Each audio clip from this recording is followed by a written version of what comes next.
Hello વિદ્યાર્થી મિત્રો, welcome to Effort Institute JW NEET class 6 to 12. તો આજનો આ વિડીયો ખાસ અગત્યનો છે કે જે વિદ્યાર્થીઓ નીટ 2021માં ના કાઉન્સેલિંગમાં ભાગ લેવાના છે, એટલે કે ત્રીજા અને તેના અનુગામી રાઉન્ડમાં ભાગ લેવાની પ્રક્રિયા શું છે, તો તેના વિશે હું તમને થોડીક ડિટેલમાં માહિતી આપવા માંગુ છું. તો ખાસ કરીને વિદ્યાર્થી મિત્રો, તમને કંઈ પણ ક્વેશ્ચન હોય તો મને નીચે કોમેન્ટમાં પણ પૂછી શકો છો અને અથવા તો ઇન્સ્ટાગ્રામ પર પણ મને પૂછી શકો છો.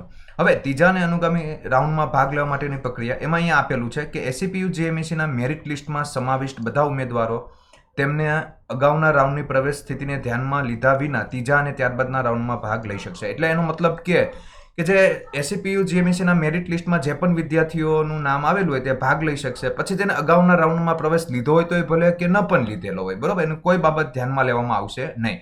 તેમજ યુજીના મેરિટ ક્લોઝરના નિયમ મુજબ ઉમેદવારને અગાઉના રાઉન્ડની ફાળવણીની પ્રક્રિયા તેમના મેરિટ અનુસાર ઉપલબ્ધ બેઠકો પર ત્રીજા અને અનુગામી રાઉન્ડમાં પ્રવેશ આપવામાં આવશે નહીં. હવે ધારો કે જે વિદ્યાર્થીઓએ અત્યારે ત્રીજા રાઉન્ડમાં ડાયરેક્ટ ભાગ લે છે અને એને અગાઉના રાઉન્ડમાં ભાગ નથી લીધો, પણ એને એમ હોય કે ભાઈ મને અગાઉના રાઉન્ડમાં મારા મેરિટ નંબર અનુસાર મને આગળ તો એડમિશન મળી જાય એમ હતું, બરોબર છે, પણ જો ક્લોઝરના નિયમ પ્રમાણે એને આ વખતે પણ તે ભાગ લે છે તો પણ તેને ક્લોઝરના નિયમ પ્રમાણે જેને પ્રવેશ મળવાપાત્ર સીટ છે તેમાં જ મળશે. પછી એમાં એમ કે ભાઈ અગાઉ તો મને આટલા મેરિટ નંબર પર મળ્યા એમ હતો, આ વખતે કેમ નથી મળતો, તો એનું કારણ છે ક્લોઝરનો નિયમનું પાલન થશે જ એમ, એટલા માટે, બરોબર છે.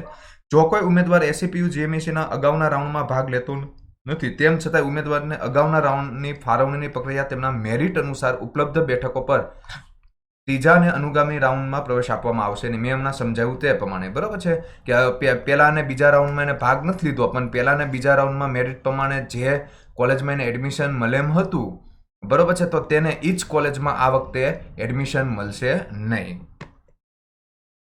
ત્રીજા અને અનુગામી રાઉન્ડમાં ભાગ લેવા માટે ઉમેદવાર પોતાના યુઝર આઈડી અને પાસવર્ડની મદદથી www.medadmgujarat.org વેબસાઇટમાં લોગિન થઈને ત્રીજા અને અનુગામી રાઉન્ડમાં ભાગ લેવા માટેની ઓનલાઈન સંમતિ એટલે કન્સેન્ટ આપવાનું રહેશે. ખાસ કરીને વિદ્યાર્થીઓએ કન્સેન્ટ ફરજિયાત આપવાનો રહેશે.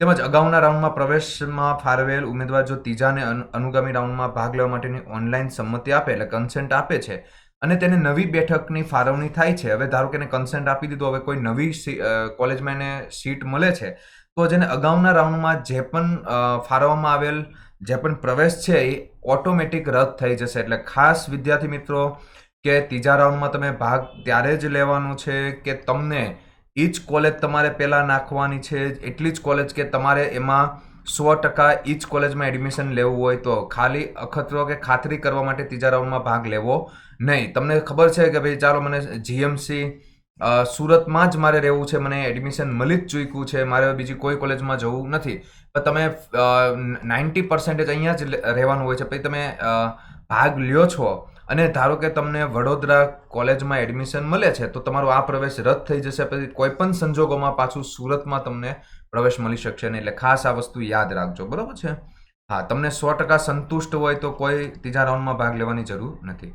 જો ઉમેદવાર એસીપીયુ જીએમઈસીના ત્રીજા રાઉન્ડમાં ભાગ લે છે અને તેમના પ્રવેશ અપગ્રેડ થતો નથી તો બીજા રાઉન્ડનો પ્રવેશ ચાલુ રહેશે. હવે ધારો કે એને ભાગ લીધેલો છે પણ પ્રવેશ એને જે અપગ્રેશન જોઈ છે 2 કોલેજમાં એમાં મળતું નથી, તો તેનું બીજા રાઉન્ડનું જ પ્રવેશ જે છે એ એઝ યુઝ્યુઅલ રહેશે. એટલે તમે 1-2 કોલેજ પસંદ એ કરો કે જેમાં તમારે 100% અપગ્રેશન કરાવવું જ છે, બરોબર છે. બધી 10-15 કોલેજ આમાં નાખવાની કોઈ જરૂર છે નહીં, બરોબર છે.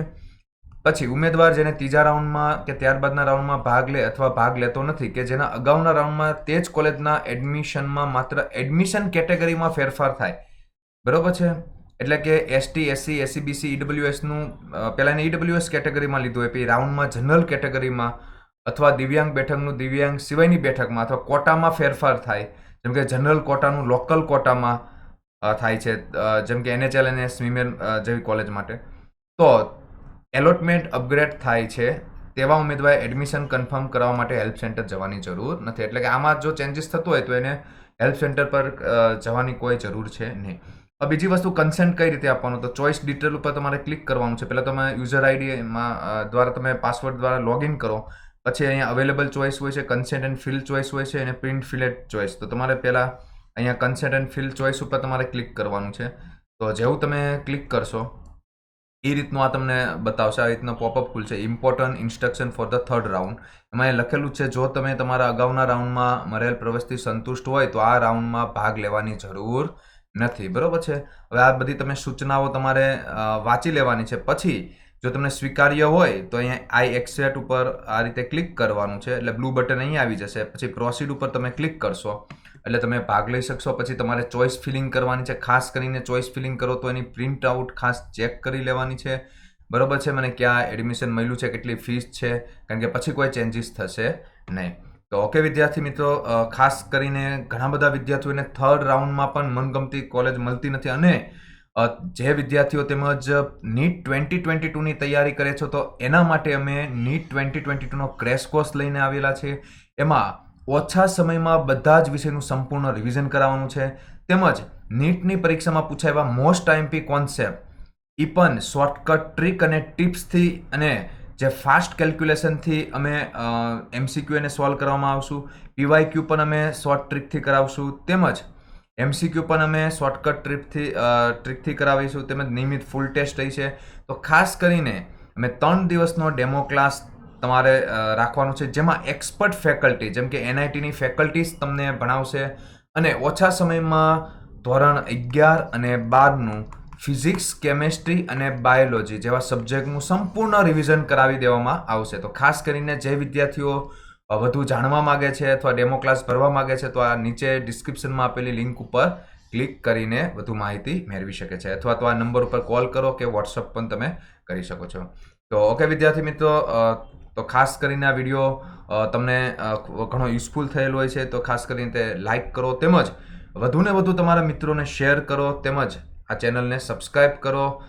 ઓકે, તો thank you for watching this video. અને કંઈ પણ સવાલ હોય તો નીચે મને કોમેન્ટમાં તમે પૂછી શકો છો. Bye bye.